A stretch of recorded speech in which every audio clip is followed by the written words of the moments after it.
will be clear and direct in text, with close to half of the present law in terms of both chapters and words.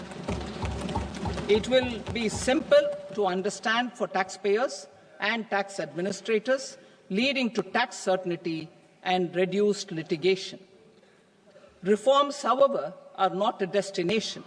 They are means to achieve good governance for our people and economy. Providing good governance primarily involves being responsive.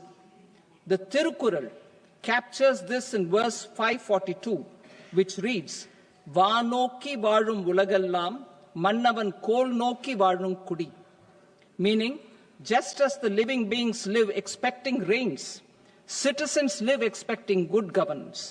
Our government is committed to keeping an ear to the ground and a finger on the pulse and responding while balancing our national building efforts.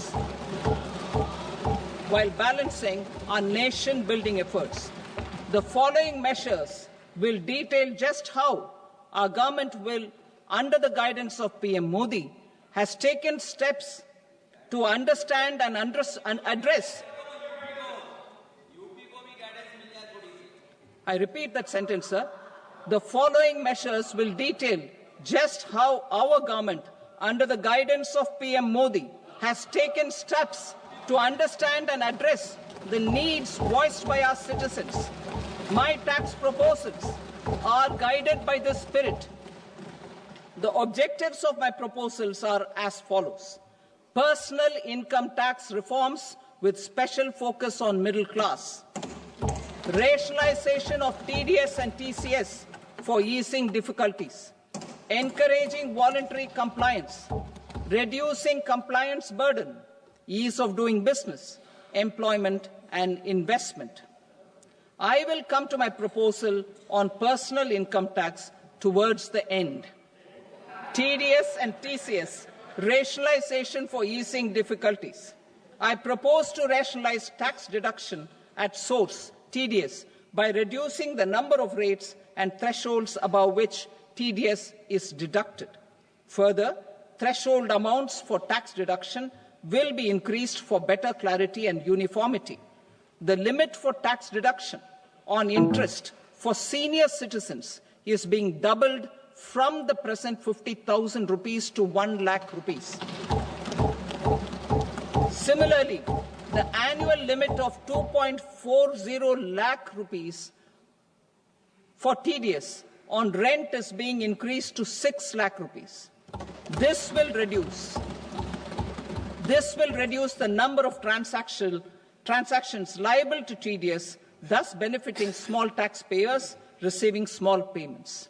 The threshold to collect tax at source, the TCS, on remittances under RBI's liberalized remittance scheme, the LRS, is proposed to be increased from 7 lakh to 10 lakhs. I also propose to remove TCS on remittances for education purposes, where such remittances is out of a loan taken from a specified financial institution. Both TDS and TCS are being applied on any transaction related to sale of goods. To prevent such compliance difficulties, I propose to omit the TCS. I also propose that the provisions of the higher TDS deduction will now apply only in non-PAN cases. In July 2024, the delay for payment of TDS up to the due date of filing statement was decriminalized. I propose to provide the same relaxation to TCS provisions as well. The government under the leadership of Prime Minister Modi believes in Sabka Saath, Sabka Vikas, Sabka Vishwas and Sabka Prayas. In line with this, we brought in updated return facility in 2022 for voluntary compliance by taxpayers who had omitted to report their correct income. Our trust in taxpayers was proved right. Nearly 90 lakh taxpayers voluntarily updated their incomes by paying additional tax. Taking this trust further, I now propose to extend the time limit to file updated returns for any assessment year from the current limit of 2 years to 4 years. I propose to reduce the compliance burden for small charitable trusts and institutions by increasing their period of registration from 5 years to 10 years. It is also proposed that disproportionate consequences do not arise for minor defaults such as incomplete applications filed by charitable entities.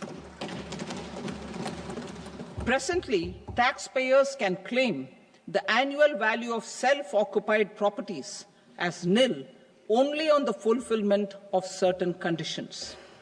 Considering the difficulties faced by taxpayers, it is proposed to allow the benefit of 2 such self-occupied properties without any condition.